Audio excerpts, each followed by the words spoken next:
Okay. Well, I think we're on. Hi, everybody. Welcome to our Powerful People interview today. I was really excited to be on, and thanks everyone for joining us. So today we have Chris Lyon here. Chris is a managing director at the Mather Group and was diagnosed with Parkinson's in March of 2018 at the age of 54. He is serving on our board of directors with Power for Parkinson's. He lives in Georgetown, Texas, with his two kids, Andrew and Sarah. And he has competed in 9 marathons, many other athletic events, and he has created a fascinating website called the Quiver.org that I believe is really a very important contribution to the Parkinson's community. So I think all of you are going to be really in for a treat to learn all about his website that he's put together, because it's really incredible. So welcome. Thank you, Nina. It's good to be here. Thank you very Yeah. much for the opportunity to come and talk to everyone today. Thank you. Yeah, well, we're really happy you're here. Why don't we start off, just if you could just tell us, what is the Quiver, and tell us what it's all about. Right. Well, the Quiver is a website slash blog that I started. It's hard to believe I just started it really at the beginning of this year, and it is a website that is dedicated to sort of showcasing art by people with Parkinson's for people with Parkinson's. It's really kind of a platform to inspire, I hope, others, and to show what people with Parkinson's are capable of doing from a creative standpoint. That's so incredible, and if you haven't seen it, well, we'll talk about how to get to it, but there's some incredible art there. So how did you come up with the name? Right. So the Quiver refers to 3 things. One thing is that sometimes if you see a great work of art, you sort of have a little shiver of emotion, kind of this emotional response, an emotional reaction to the art. So it refers to that. It also kind of alludes to the tremor that many people experience. It's kind of a symptom of Parkinson's. Then, of course, the Quiver also is the container, of course, that contains arrows, just as this blog contains really pointed essays and other meaningful pieces of art. Wow. I love that description. Yeah, it really is really covers a lot of territory. Yeah, it was fun when you go onto those sites where you look for the URLs and it's like, we got the Quiver, it's still available. So that was kind of a special moment. Yeah, that's fantastic. Yeah, that's good. And just perfect for this community, I think. So how did you decide to focus on the art world? And maybe we could just talk a little bit about the connection with Parkinson's and creativity. Yeah, right. So, well, it started, first of all, I'd written a few pieces for Alan Cole's blog. Many of you will know Alan. He's been a great mentor for me, and he was really the first person that sort of encouraged me to start writing from a creative standpoint. Of course, I had written and published many things in my career, but I had never really published any or done any sort of creative writing. And so it was kind of a leap for me to even think about writing an essay, like a personal essay, to this notion of somehow, revealing something about yourself in public was kind of a foreign thing to me, a foreign idea to me. But I, Alan encouraged me. So that first piece I wrote was called "The Two Brothers of Parkinson's," and I just went back and looked at that recently, and that was way back, and I think early 2019. So it's been some time now, and as I look back at that piece, it really was just kind of a manifesto. It was kind of a personal statement of how I wanted to conduct my life in light of this, what was at that time was a very recent diagnosis. And then it just sort of evolving from there. I found that I liked it. I found that it made me sort of uncomfortable to do that in a good way. It kind of stretched myself, and it showed me that that this is something that I could do, and that was helpful for me to start writing. And so So I was writing a few more pieces and a few more pieces, and I started to get to the point where I felt like I was annoying Alan because I'm like, Alan, when's the poem going to go up? When's the poem going to go up? So with the encouragement of friends and family, I went ahead and started my own blog, and so it's kind of gone from there, and it's evolved, and it's now including the art of many others. I think I have well in excess of 20, 30 contributors, something along those lines, and it's really been a very wonderful experience over the last, really it's actually just been less than 12 months since it launched, so yeah. Wow. Well, you've done so much, and I know you, just since you've joined our board, and I know that you really see things a little bit differently, like you really key into the creative aspect of things, and Chris has been really instrumental in getting us to change our website, and which we just released pretty recently, and he keyed in on a lot of like really important points and helped us develop that. So I know you have something inside of you, whether it's related to Parkinson's or it's something that's always been within you, but you really have that eye, and it's been interesting to watch you. Well, thanks. You know, when I think about that, when I started talking with artists and other contributors, they would ask me, well, where did this come from within you? And one of the things that I reflected back on, actually, when I was at Northwestern getting my MBA, here I was taking these accounting classes and finance classes and marketing classes, and I thought, you know what, if I'm going to go, if I'm back at this major university, I also want to go and I want to do other things too. And so one of the things I went over to the undergraduate campus, and I somehow convinced a French professor to do an independent study with me on 19th century French poetry. And so, I would go over on a weekly basis, and she would give me a stack of books to read, French poems to read, and then I would come back a week later and would talk about them. And that was so wonderful, and I had such a good time doing that. It was so enjoyable. And then, of course, but then when I would tell my business school friends that I was doing this, they looked at me like I was from another planet, like, how does that going to increase your salary? It's so. So I do think that has kind of always been in me. I always have had a love of poetry and a love of language. That's kind of where it starts for me. I've never been much of a visual artist, but in terms of language and poetry, that part has always been there for me.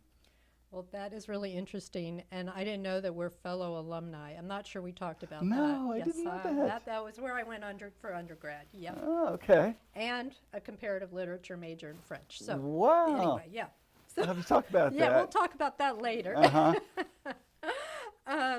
So I thought, the other thing I just wanted to kind of bring up, because people talk about, I've been to lectures, I've talked to other people about Parkinson's and why someone with Parkinson's might be more creative once they're diagnosed. Have you have any thoughts about that, and what have you sort of discovered? Yeah, absolutely, I have. And well, there is this sort of hypothesis in cognitive science that the actual disease itself somehow triggers some sort of mechanism or chemistry in the brain such that people become more creative. And I don't really know about that. I can't really address the cognitive science piece of that, but I do think that there are a lot of other elements that sort of come together that I think can make people more creative when they get their diagnosis.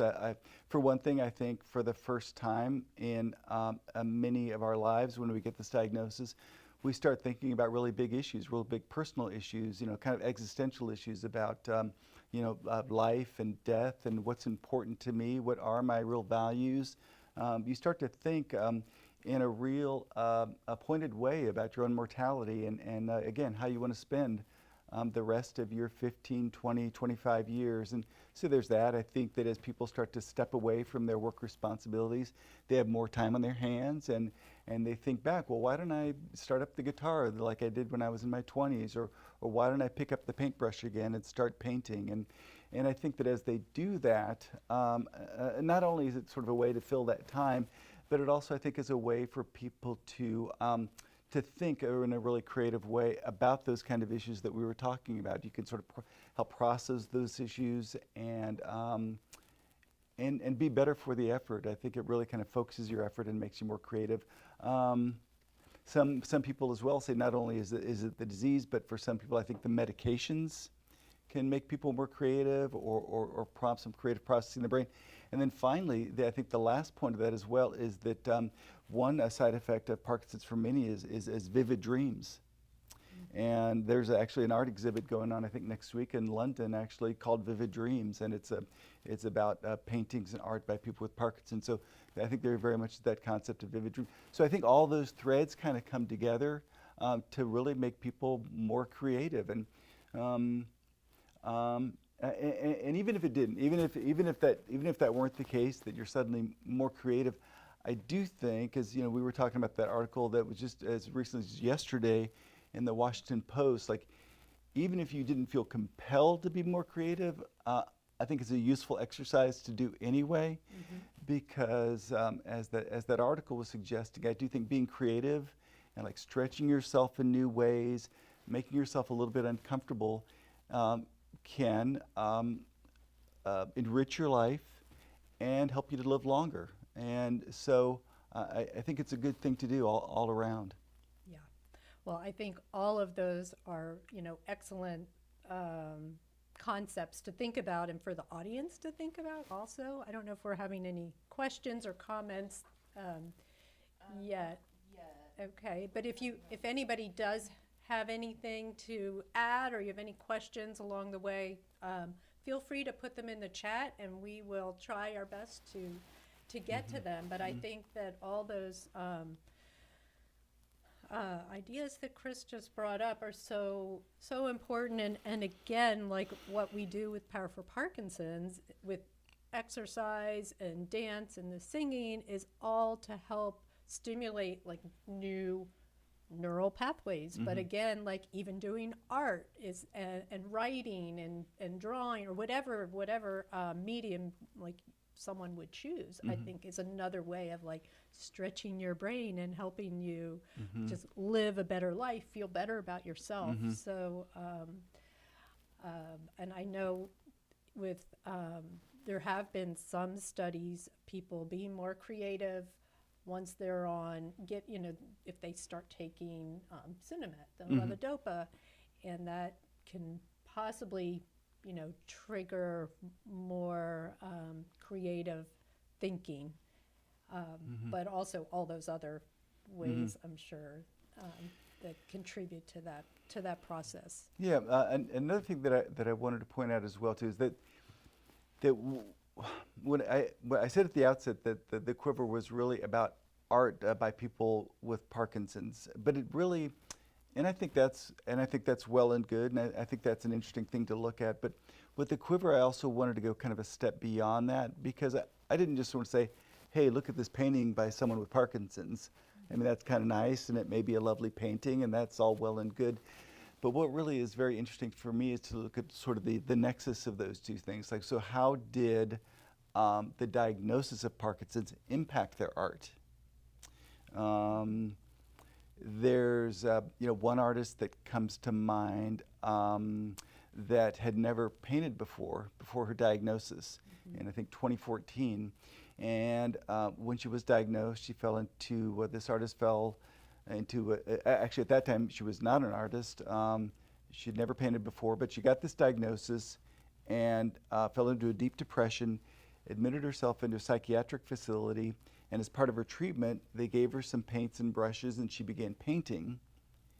And out of nowhere, she almost immediately, like within the first week, began painting some really astonishing pieces of art that are like worthy of any gallery. And so I think that's really interesting. Like, was it there all along and she didn't know it? Did the Parkinsons help produce that? And she herself doesn't really know. There's another artist who was a career painter. He was always very oriented towards realism in his paint. He was a portraitist was his trade. And then he was diagnosed. When he was diagnosed, he, like the other artist I was referring to, put down his paint brushes, convinced he was never going to paint again, but his daughter encouraged him. He started painting again, But now his art is very different. He's concerned with different issues. His artistic vision is different, but also because of physical limitations, associated with his tremors and so forth, he's had to really adapt his methods. He uses these sort of whole arm movements in his work. He has shifted his color palette to sort of brighter and bolder colors. And for artists, for poets as well and other writers, their art takes a shift after their diagnosis. And so I try and highlight those stories as well in the Quiver. It's not just about art, but the connection between art and Parkinson's. Well, I know I have to talk right into this microphone, which is falling down. But I think that's, the really special, extra special thing about your website. And maybe this would be a good point where you might want to, I know, Chris, we've talked about some poems that have been very impactful. Would you want to maybe read a couple of those? Yeah, I would love to. I never pass up an opportunity to highlight some of the art on the site. And I think the first one is a poem by Robin Morgan. It's called No Signs of Struggle. And I should say before a little introduction of Robin. Robin in the 70s and 80s, again, as I talked about before, I knew a little bit about poetry before starting the Quiver, but I did not know Robin Morgan. But she was apparently during some period in the 70s and 80s, actually a fairly prominent American poet, a prominent contemporary American poet. And now, after I sort of got one of her books, I'm now a huge fan. I think she's a tremendous and powerful poet, and I would urge anybody to go and take a look at some of her other work. The poem that I'm going to read of hers today is, it's called No Signs of Struggle, and to me it's probably the best description that I've seen in writing of what it feels like to have Parkinson's. And it's a really a wonderful and moving piece of art. So No Signs of Struggle by Robin Morgan. Excuse me.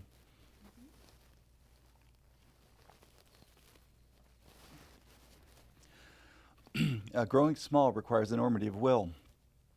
Just sitting still in the doctor's waiting room, watching the future shuffle in and out, stopped, watching it stare at you while you try not to look. Rare is an exchange, a smile of brief, wry recognition.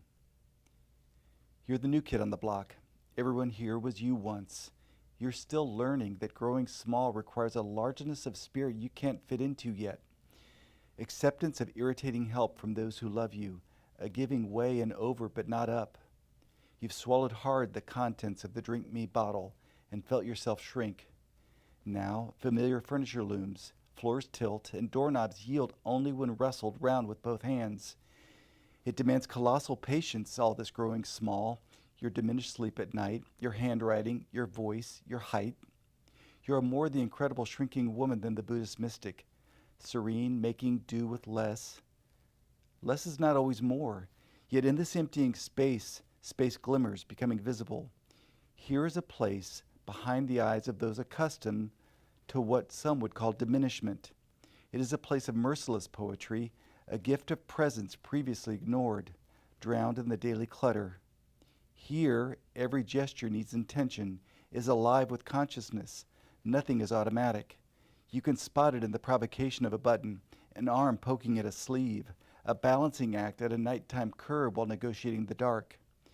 Feats of such modest valor, who would suspect them to be exercises in an intimate, fierce discipline, a metaphysics of being relentlessly aware? Such understated power is here in these tottering dancers who exert stupendous effort on tasks most view as insignificant. Such quiet beauty here in these, my soft-voiced, stiff-limbed people. Such resolve masked by each placid face. There is immensity required in growing small, so bent on such unbending grace. That's it's so beautiful, and she just captures really the essence of what it's like to have Parkinson's. Yeah, it's astonishing in my view. It's an amazing piece of art. Yeah, yeah.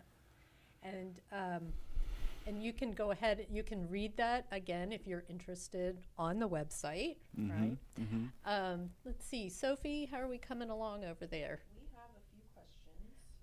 Meg Struble asks, are any of the items for sale on the Quiver site? Thank you. That's a wonderful question, and that's something that I should have highlighted at the outset. The Quiver is not enabled with e-commerce. It's not an e-commerce site. I don't have any ability to accept payments. I don't sell art or anything else. I don't even take donations really at this point, although that's something I'm looking into. But this idea of helping these artists sell their art is important to me. That's kind of a secondary goal of mine, is to help wherever possible these artists find a broader audience and sell more of their art. Many, I would say at least half of the artists on the site do have some of their art for sale in some form or fashion, whether that's a book of poetry or a painting or other such art, or photography, photographs and so forth. So you can go to the site. If you see something you like, look at that artist's profile or bio and see if they do have another site, another ability, another way for their art to be purchased. And if it's a book of poetry, I often link to that book on Amazon. If it's a artwork, many of those artists have online portfolios that are linked to on the site that you can go, and so in many cases you can go and buy those pieces of art, but not on my website. That's great. That's great. Have that access. And anything else? Thanks, Meg. Let's see. Chris Brown wants to know, how do you start writing poetry if you've never done it before? Oh boy, that's a. You want to maybe repeat the questions, or here? Sure. Let's see. I don't think you can all hear this, but Chris Brown asked, "How do you start writing poetry if you haven't done it before?"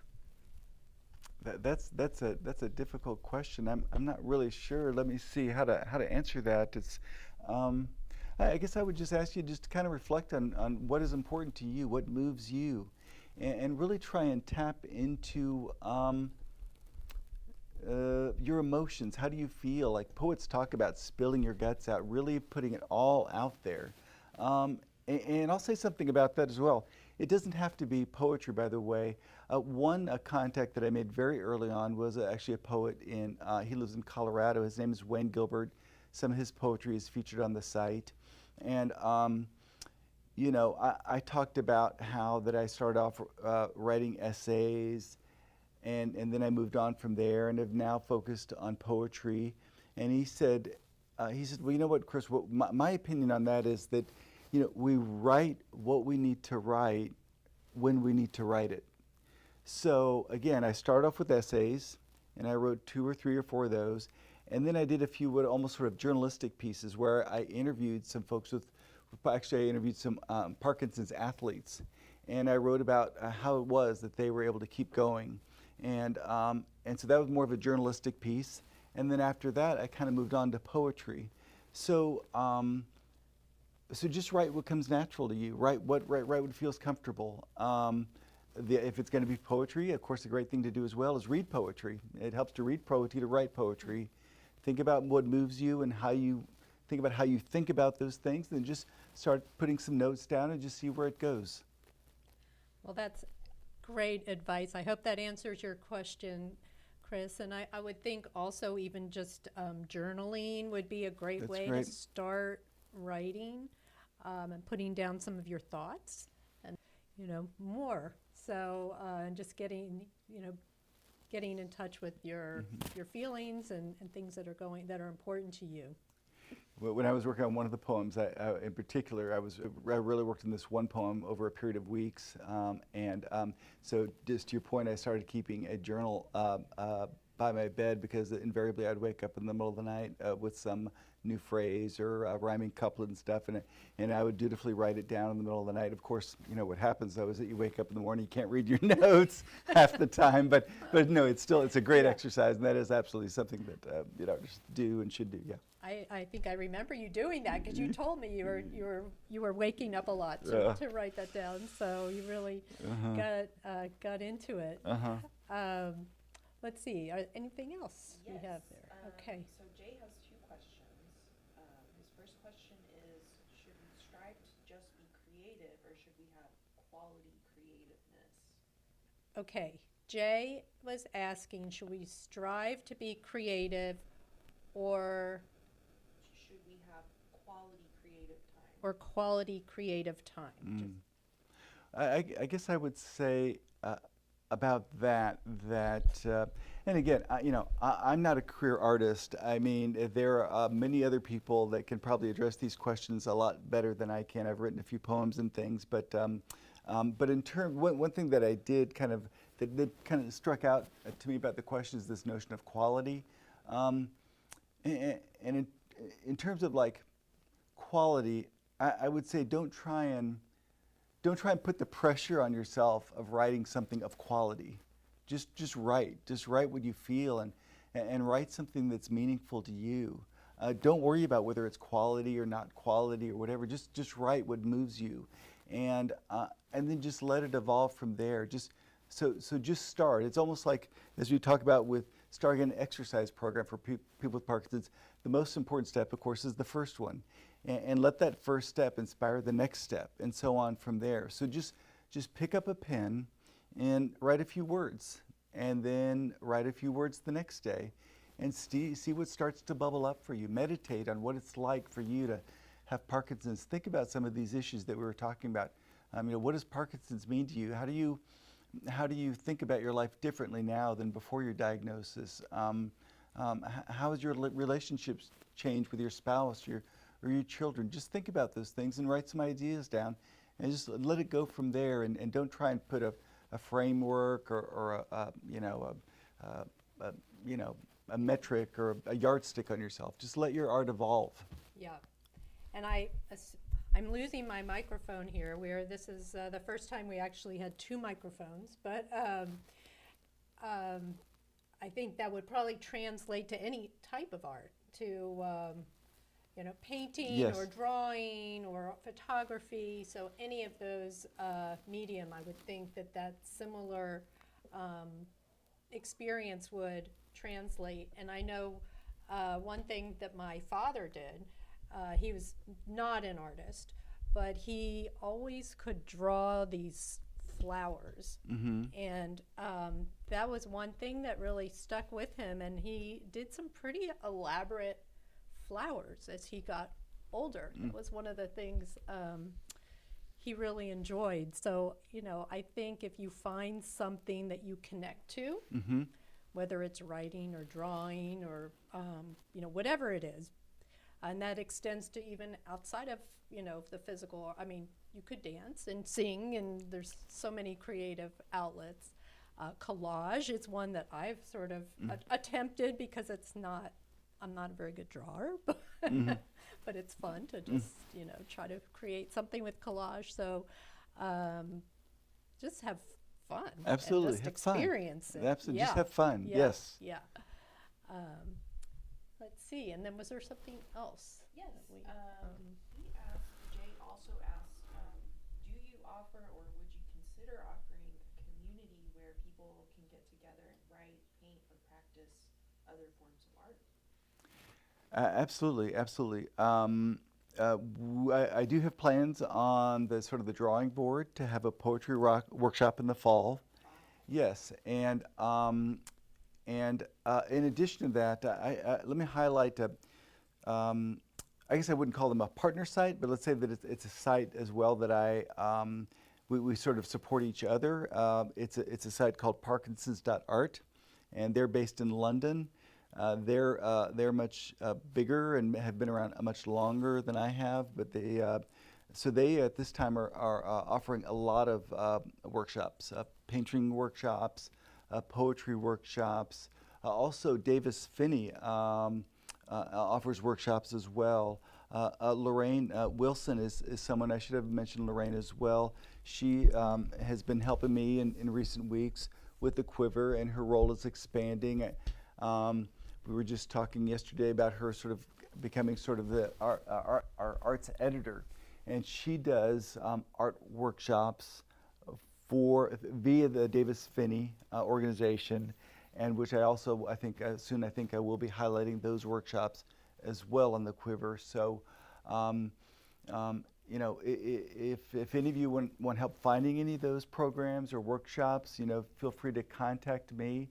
You can reach me through the website or also directly with my email. My email is cplion@hotmail.com, as CP is in Christopher Paul Lyon @hotmail.com. And you know, I'd be glad to help anyone try and find programs that they would find fun or useful or helpful. Yeah, that's fantastic. So there's like a whole other realm out there that that people can look into. So I think that's, you know, really interesting. And one of the things, just from the Power for Parkinson's side, is something that we started right before the pandemic. We had our first creative arts showcase, and Chris and I've talked about that.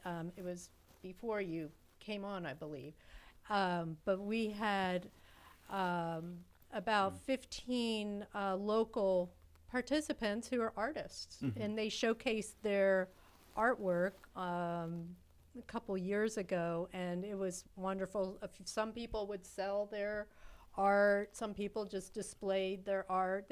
Some were artists, you know, career artists, others were, you know, just like we talked about, you know, that became something they started later on in their lives when they already had Parkinson's. And it was really exciting. Lots of like just beautiful artwork, and musicians we had there as well. So it's something that Chris and I are going to be working on. Hopefully we'll have it this year, you know, as we're just getting back into live classes. We haven't quite come up with a time yet, but it's something we really hope to do locally, and we may be able to engage those of you who are outside of Austin as well. So that would be really wonderful to, if anybody is an artist, you know, certainly get in touch with Chris. I'm sure he would love to hear. Yeah, how would it, maybe you can just say, like, Yes. how would someone get in touch with you, and how could someone get up on the site? Right. So yeah, you know, I was just reading a poem by Robin Morgan, and as I mentioned, she was a prominent poet in her own right. But I don't want to leave anyone with the impression that the site is only for professional artists or experienced artists. It really is for anybody. It's a community platform. I'm really a very willing, and more than willing, it's an honor for me really to feature the art really by anybody that is out there doing art. You know, as we talked about before, there is no quality. Everybody's expressing themselves, and that's important. And so it's again, as I say, it's an honor for me to feature any art by anyone with Parkinson's. And so they can bring that to my attention. Just again, as I mentioned, there's a contact form on the website. They can also email me, and if they can also reach me through Power for Parkinson's as well. Just that I'm sure they'll be happy to put you in touch with me. I wanted to talk a little bit as well about sort of what the experience has been like for me as well. I was going to highlight that earlier, and you know, it's been really interesting. You know, when I first started the Quiver, really, I mean, I'll be honest with you, it was really just about me. I mean, it was about me kind of wanting to stay relevant. It was about me kind of finding a way to channel kind of my excess energy, a way for me to not bother Alan Cole. And all that was well and good, and that worked, and I was engaged for the first 4-6 weeks or something. But then somewhere along the way, a shift happened, and it was really a profound one for me, and it really corresponded to sort of larger shifts that were happening in my life. That you know, again, at the beginning, I was really concerned with like site metrics. How many likes did I get on Facebook? How many page views did my website get, and so forth. But at some point, like, all that just kind of fell away, and it really just became about the artists and the contributors, because there was a particular week in there where I made several phone calls. I reached out to several artists, and it happened. I had like 3 phone calls back to back to back. They were all sort of not similar like in the words that they used, but similar in the sort of the emotions that they were expressing, which is like, Chris, thank you so much for reaching out. I'll spare you all the details, but I was just really kind of in a dark spot right now, and your reaching out to me has meant a lot to me, and to know that you and other people might be interested in seeing my art again has made such an impact on me. So thank you for that. I was talking to a woman just a few weeks ago who's now in a nursing home. She wrote a book of it's a memoir and also a book of poetry, and she wrote it about 9 years ago. And I reached out to her, and I don't suppose that anyone's called her or emailed her in the past 4 or 5 years. And when I reached out to her, she was so moved that someone had reached out to her. And by the way, this was not like an act of charity. It's a remarkable book. It's a remarkable book. And so, I mean, more people should be reaching out to this person. And so, so to know that I was never the kind of person growing up that anybody would sort of lean on for emotional support. I mean, that was not really me. And then for me to now be in that position, to be able to offer some support to these people has been really a really wonderful experience. And in fact, the last phone call that I had with this wonderful lady, I read a couple of her poems back to her, and she hadn't heard those poems herself in several years, 4 or 5 years.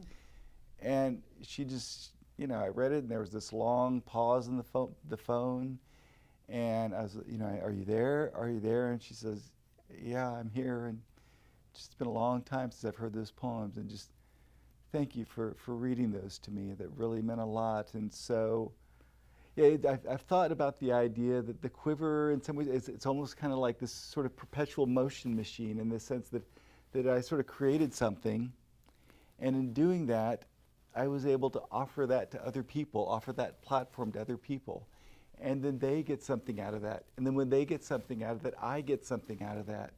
And it all it's just so wonderful to have created something that just creates happiness and spreads happiness. Just maybe even if it's only one person at a time.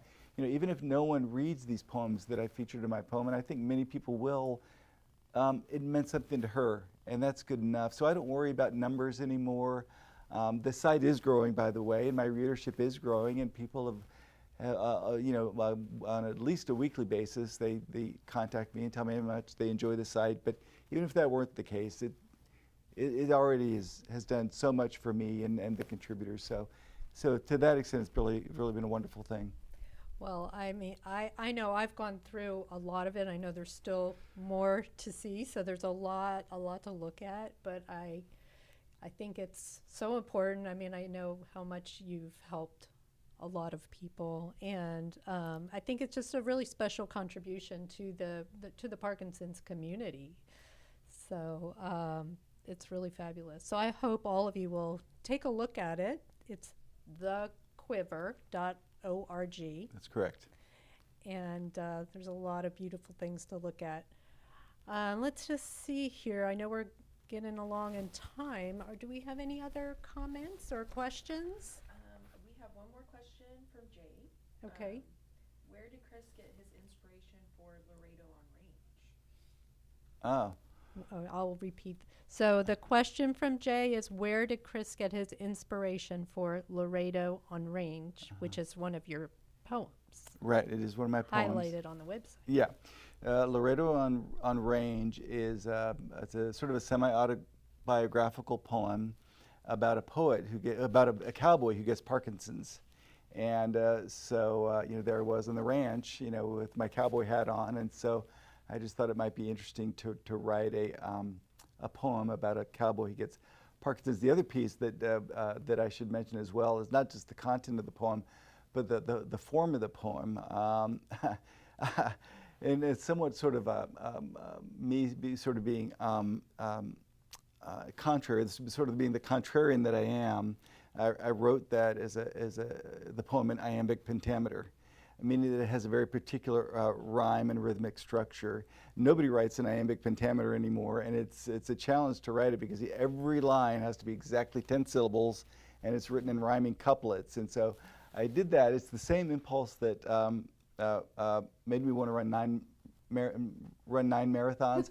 I decided that I wanted to write a poem, and I wanted to write the most difficult kind of poem that I could, just to see if I could do it. And so I just started writing.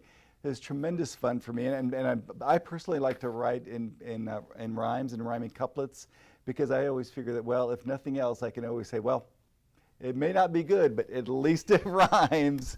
But it was a lot of fun writing that, and so yeah. So thank you for the question. Well, that's great. Well, that is I love that poem. It's really great. And I know you have another one that maybe you could share as we kind of wrap things up today. So I'd love to hear, you have one that you've written that you can read to us before we head off. Yeah. Okay. Thank you. This is called The Trembling Informant. My throat's kind of dry. You can have this. That's right. I have a little one. Excuse me. The Trembling Informant. It's 30-odd months with this trembling disease. There goes my daydreams of retirement ease. An idea that I've heard that some people say, time's fleeting, have fun, and live for today. With this feeble wisdom, the poets seem to agree. Life's short, don't tarry, live fast, loose, and free. From Marvel's winged chariot to Auden's rude glacier, it's time that's pursuing till death's final erasure. While tempests is fugit, they carpe the diem. They live for the moment and embrace every whim. But the contentment of Bacchus is never complete. The more food they give him, the more he will eat. The carnival horses spring non-comprehending, its noisy and circular race never ending. Are we, like the horse, in a race with no purpose, attending a meaningless three-ringed circus? I know that there's more, but I'll tell you in fairness, this palsy of shaking gives me heightened awareness of the meaning of things, what's really important. Of the truth underlying, I'm your trembling informant. It's clear to me now how misguided our thinking. Let's consider more fully and look without blinking. We've cast our net broadly, but the catch is nearby. Are you ready to hear it and truth rectify? It's not time that matters, it's with whom you spend it. Care not for the pond, but the fish that swim in it. Here's the great truth, served on silver platter. It's family, it's friends, it's loved ones that matter. To all the people you hold in your heart, tell them you love them. Today you should start. In love's sacred currency, to them you should pay, and balance life's journal each loving day. To brother and sister and daughter and son, tell them you love them, tell everyone. Tell all your true feelings, leave nothing unsaid. For tomorrow, dear reader, you might wake up dead. Well, that's another very powerful poem, and you've done just done a beautiful job. Thank you, Nina. So, yeah, really enjoyed them, and I hope that everybody else will too. So I think we're just about at time. And anything else that's come in, Sophie? Just lots of comments saying that you have some great advice and people are ready to be creative. Yay! I'm so glad to hear that people are inspired by the site to be creative, and so yeah, just please do, and just pick up a brush, pick up a pen, just start creating something, and it doesn't matter what it is. Don't worry about whether it's good or not. Just start creating, and when you're ready to submit something, just please do. Please reach out to me personally. Reach out through the website, and let me know if there's anything that I can help you do to support you in your artistic pursuits. So I hope everyone out there is going to get in touch with me soon with their wonderful art. Yeah.